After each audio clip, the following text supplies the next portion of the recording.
My name is Steve Weber, and I'd like to share with you my experience in the place between here and there, a beautiful near-death experience. I guess it all happened about 10 years ago when I first started, when my life changed. Up until that point, I lived a very pseudo-normal life.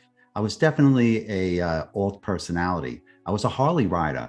I rode motorcycles all my life, ever since I was a young boy. I was also a computer guy, and I owned my own business with my brother. When I wasn't riding my Harleys, I was working on my computers.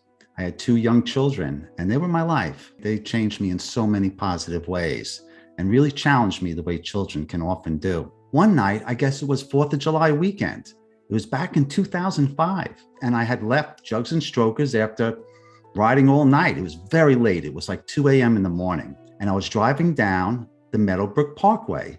I was heading northbound. I was just putting along the way I normally would. And then to my left, I saw a gentleman driving in a pickup truck, and he was awfully close to me, and something didn't feel right about it. And I looked around and I realized this gentleman was driving the wrong way. He was driving northbound in the southbound lane. And I tried to reason it out, was I really seeing what I was seeing? There was construction on the road, and maybe he was a construction vehicle. But after a few moments, I realized that wasn't the case. He was driving the wrong way. And just then, the guardrail between us disappeared, and he was driving almost right next to me. And I knew if he realized what he was doing, he might just run right into me. So I quickly moved over 3 lanes to the far lane. And just then, the fellow went underneath the bridge and went headlong into a limousine. Head-on crash. He killed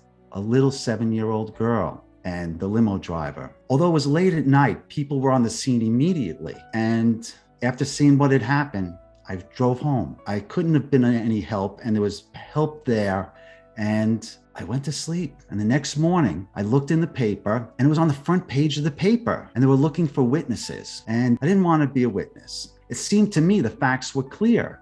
There were allegations that this gentleman had been drinking, and that all the facts seemed very clear. And I just put it aside, and that's the way my life went. And then about a year later, a person told me to look at the newspaper. I looked at the newspaper, and there was a trial going on. This fellow was being charged with homicide, 2nd-degree homicide. I knew I had to come forward at that point, and I did. I participated. I was a witness for the prosecution in the trial. It was a very, very, very difficult thing for me, because first off, when I walked into the courtroom, I took a look at the fellow who was on trial. He looked like he could be me, and I certainly wasn't any saint. But I understood the gravity of what had happened, and I was committed to going through with this.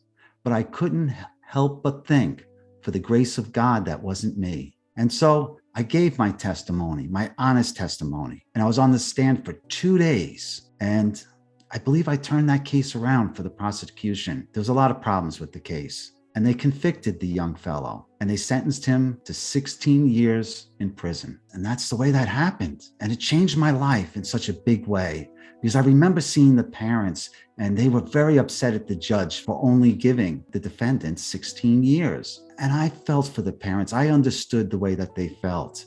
But wow, the kid was such a young kid, and it stuck with me for a long time. Both things, both stories.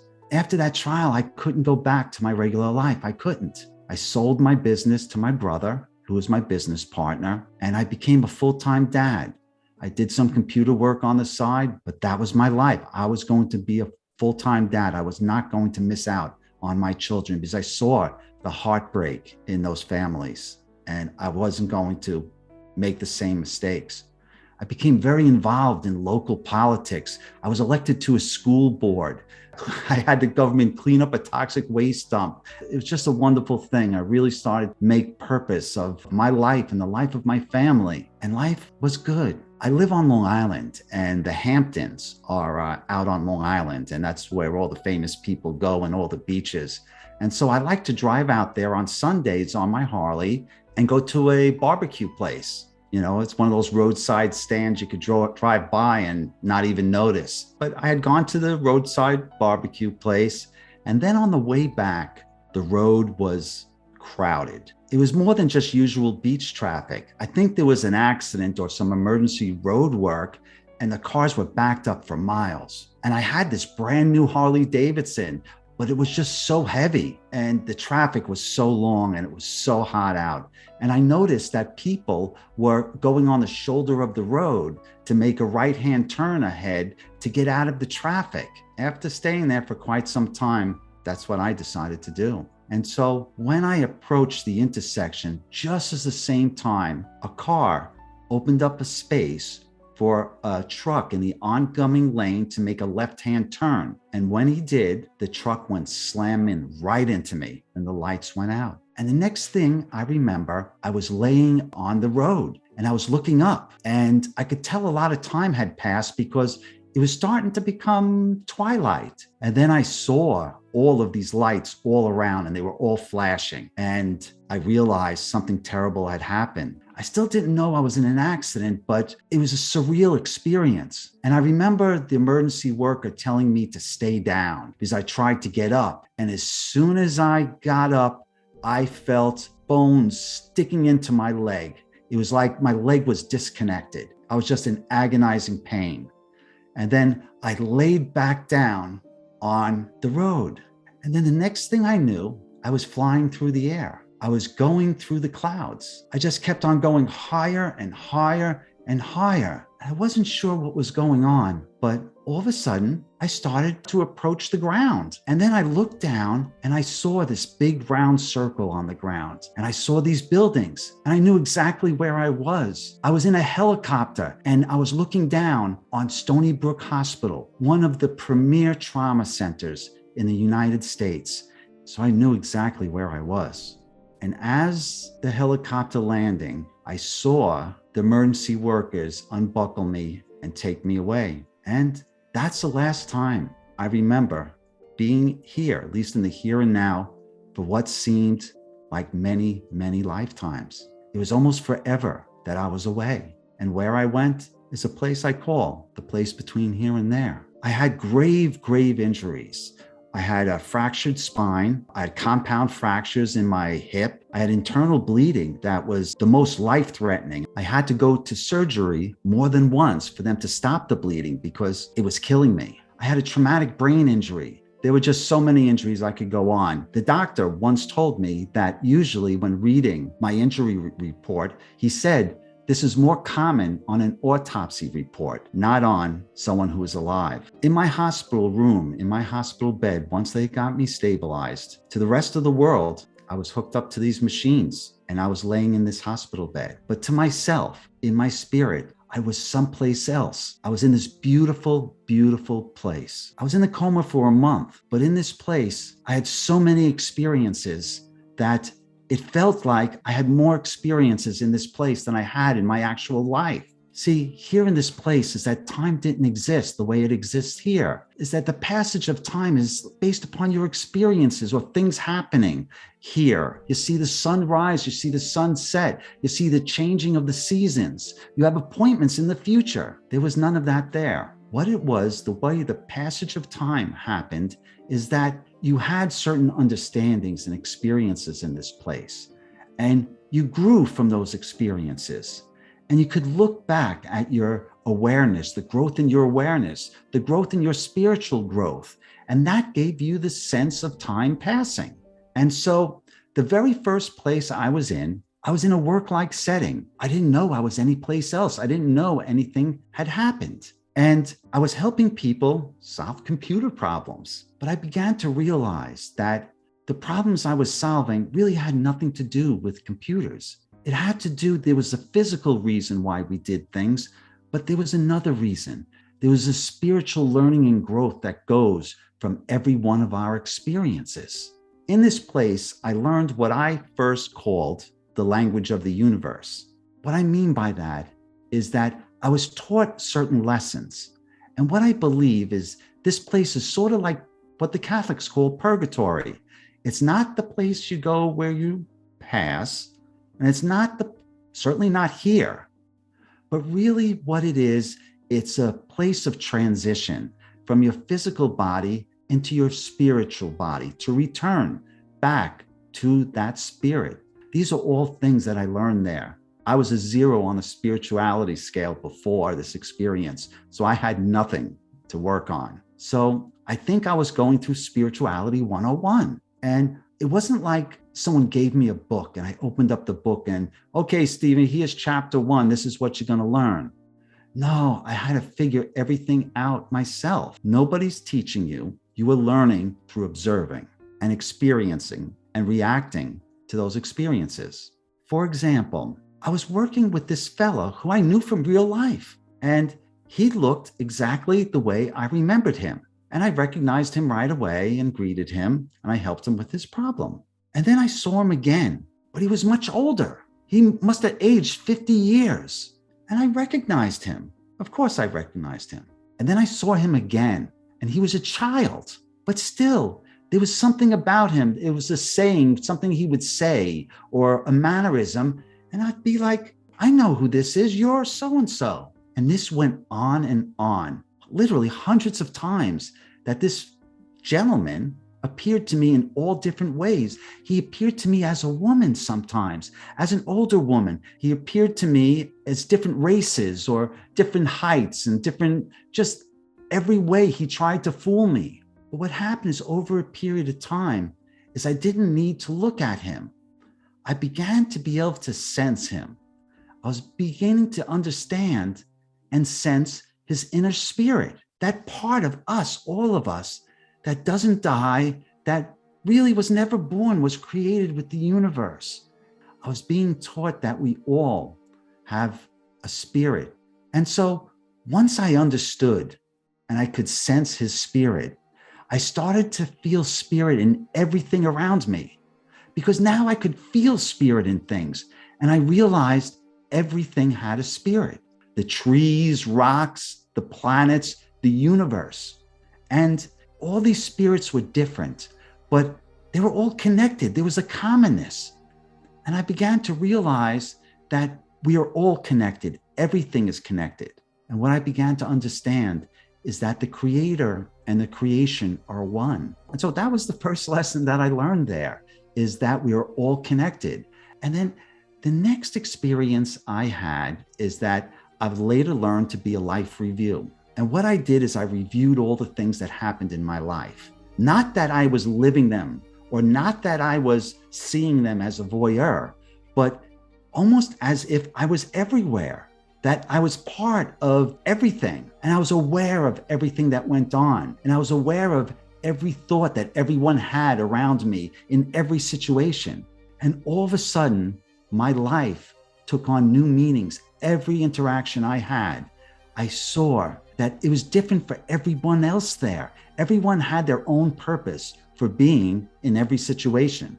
And so when I reviewed my life, I would learn so many things about new situations, and I'd learned so much wisdom from my experiences. And then when I completed my life review, my awareness was raised. And then I would do my life review again. Now I could look at my life review with a new set of eyes, with my increased awareness. And that went on time and time again. But as I began to address very, very deep and dark pains in my life, each time I overcame that dark episode, I would feel bliss. I would feel enlightened.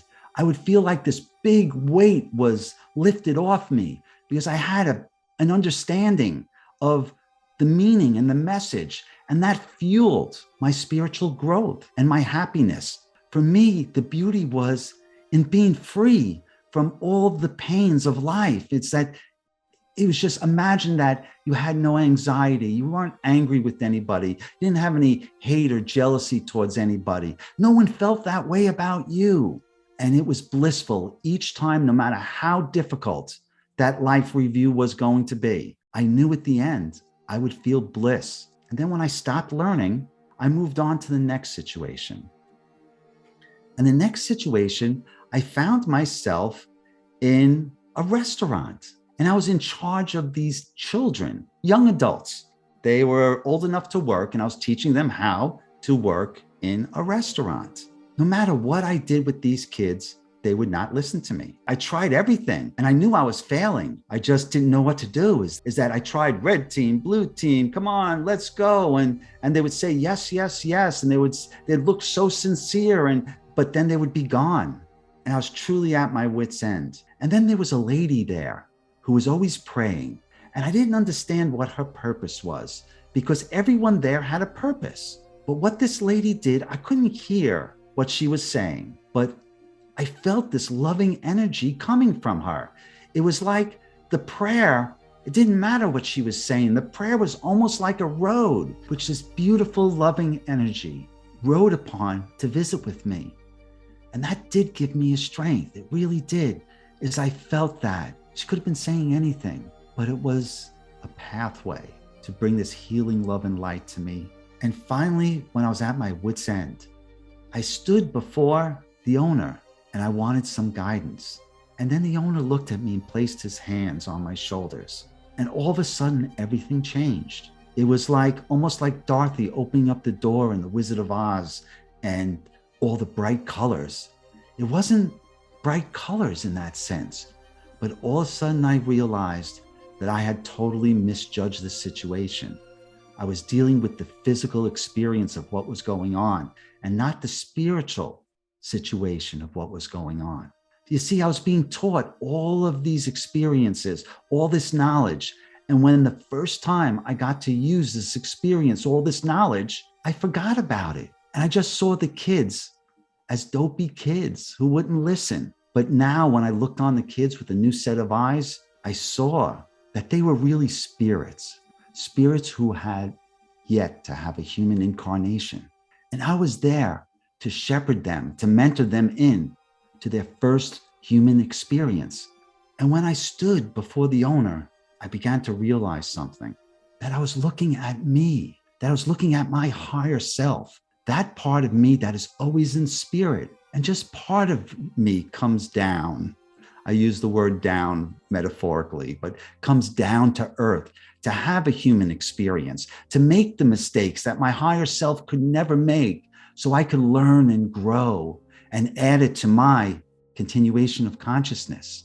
I believe I was being tested to determine whether I would stay in spirit or perhaps come down to earth again, return to my body that was still alive. And so then I found myself in yet a third place. I come from this little town in Kings Park, Long Island, New York, very small town. And there's this place we call the Bluff. And at the end of the day, everyone from town goes to the Bluff and drinks coffee. Some people drink other things from, red Solo cups that isn't coffee. And we talk about the day. We find out who's doing who and all the small town gossip. And I found myself there with two of my old friends, Joey and Johnny from Kings Park. And so every day, and I use the term day very loosely, but every day I sat with them and we'd watch the sunset together. And this went on and on and on, over and over and over again.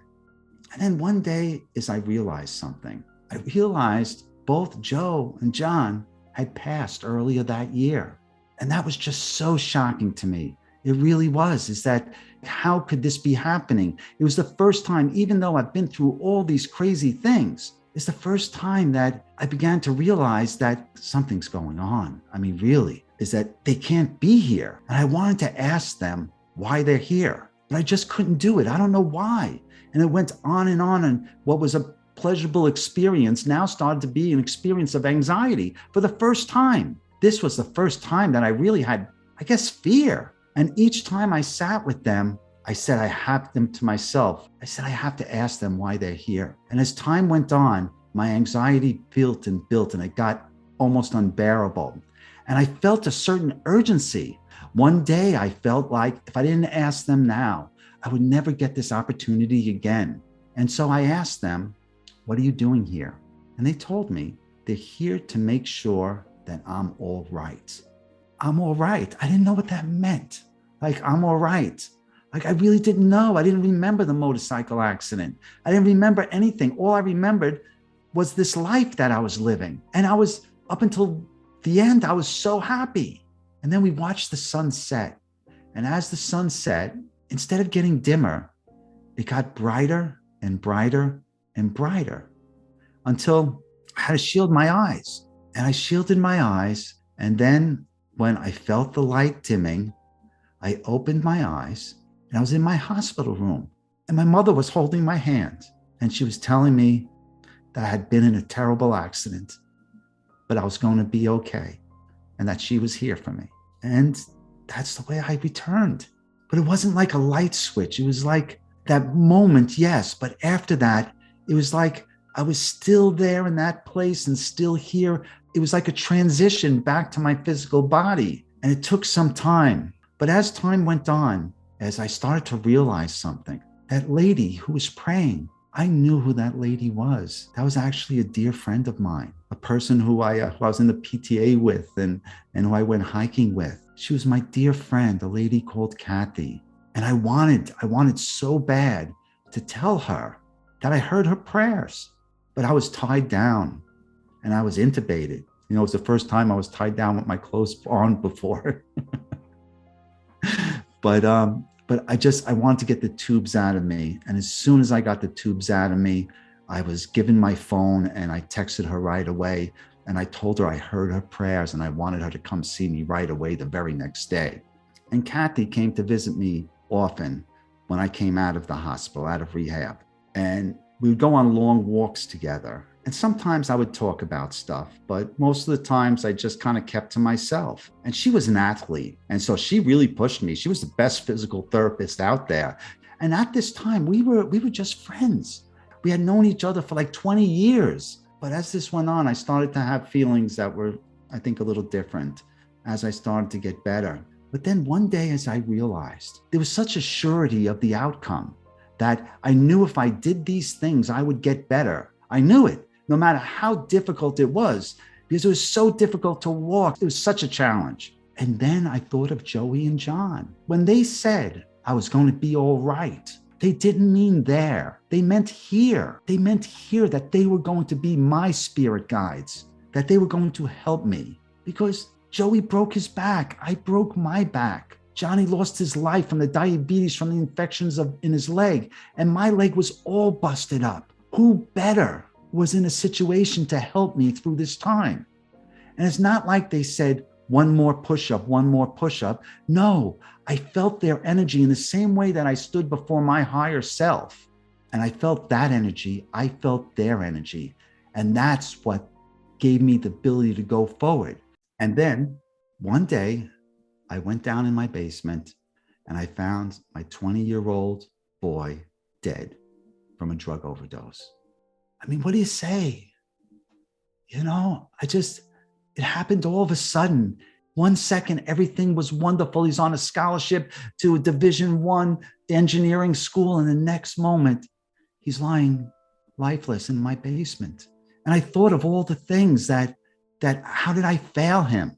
Really, how did I fail him? Is that, you know, being an all biker personality wasn't so funny now. And then one day, my cousin went to a medium to hopefully connect with one of her lost relatives.